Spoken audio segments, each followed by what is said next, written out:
আসসালামু আলাইকুম বন্ধুরা, তোমরা সবাই কেমন আছো? আশা করি ভালো আছো। তোমাদের সাথে আজকে একটি রেসিপি শেয়ার করব।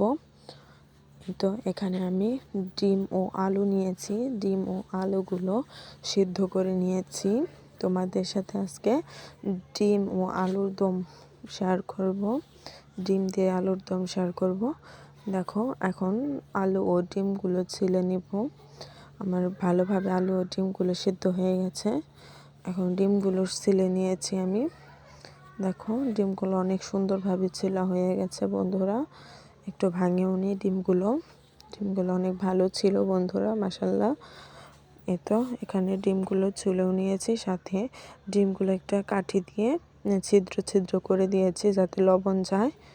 এরপর আলুগুলো ছুলে নিয়েছি। এই তো আলুগুলো আস্তে আস্তে আলু দিব। এখানে কড়াই দিয়ে দিয়েছি। এখন কড়াইতে সয়াবিন তেল দিয়ে দিয়েছি। তেল দিয়ে সেটা কালি জিরা বাগার দিয়েছি, ফোড়ন দিয়েছি। এরপর লবণ দিয়ে দিলাম। কালি জিরা দেওয়ার পর কিছু লবণ দিয়ে এখন ডিমগুলো ভেজে নিব। এই তো ডিমগুলো ছেড়ে দিলাম। ডিমগুলো ভালোভাবে এপিট ওপিট করে ভেজে নিব। এইরকম করে রান্না করলে আগে কড়াইতে তেল দিবা। তেল দিয়ে তারপর লবণ দিলে ডিমগুলো ভাজলে আর নিচে লেগে ধরবে না বন্ধুরা। এই তো আমার ডিমগুলো ভাজি করা হয়ে গেছে, নামিয়ে নিয়েছি। দেখো কত সুন্দর হয়েছে, মাশাআল্লাহ কালারটা। এখন ডিম ভাজার তেলেই পেঁয়াজ কুচি দিয়ে দিয়েছি। পেঁয়াজ কুচিটা ভাজা ভাজা করে নেব।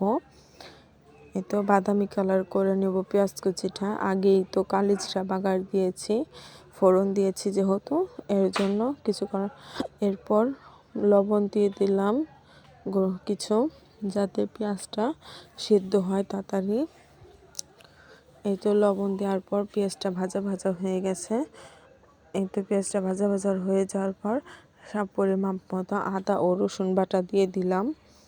আদা ও রসুন বাটা দিয়ে ভাজা ভাজা করব অনেকক্ষণ। তো আদা ও রসুন বাটা দিয়ে ভাজা ভাজা হয়ে গেছে। এরপর দিয়ে দিব কাঁচামরিচ, পরিমাণ মতো কাঁচামরিচ দিয়ে দিলাম। এরপর হলুদের গুঁড়া দিয়ে দিলাম, মরিচের গুঁড়া দিয়ে দিব।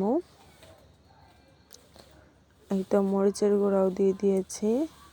এরপর জিরা গুঁড়া দিয়ে দিব, জিরা ও সজের গুঁড়া। এরপর কিছু লবণও দিয়ে দিয়েছি। এই তো এখন ভালোভাবে মশলাটা কষিয়ে নিয়ে এরপর আলুগুলো দিয়ে দিব। এই তো আলুগুলো এখন ভালোভাবে একটু পানি দিয়ে কষিয়ে নিচ্ছি বন্ধুরা। আলুগুলো আর এক্সট্রাভাবে পানি দিতে হবে না। এই তো দেখো, ডিম দিয়ে আলুর দম রান্নাটা প্রায় হাফ হয়েছে। দেখো কত সুন্দর কালারটা এসে গেছে। মনে হয় এখান থেকে এক পিস আলু নিয়ে এক প্লেট ভাত খেতে পারবো। এই তো এখানে এখন আলুগুলো হয়ে গেলে দেখো অনেকক্ষণ ভরে দীর্ঘ সময় নিয়ে আমি আস্তে আস্তে জালে কষিয়ে নিচ্ছি আলুগুলো, যাতে নিচে না লেগে ধরে। হয়তো তোমরা দেখেই বুঝতে পারছো বন্ধুরা। এরপর পানি দিয়ে দিলাম। এই তো পানি দিয়ে দিয়েছি পরিমাপ মতো। পানি দিয়ে ভালোভাবে বলক আনিয়ে নিচ্ছি। হালকা বলক আসার মাঝখানে আলুগুলো দিয়ে দিয়েছি, ডিমগুলো দিয়ে দিলাম।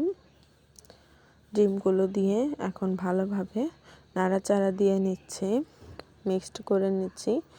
এখন 5 মিনিটের মতো ফুটিয়ে নিব তাড়াতাড়ি করে।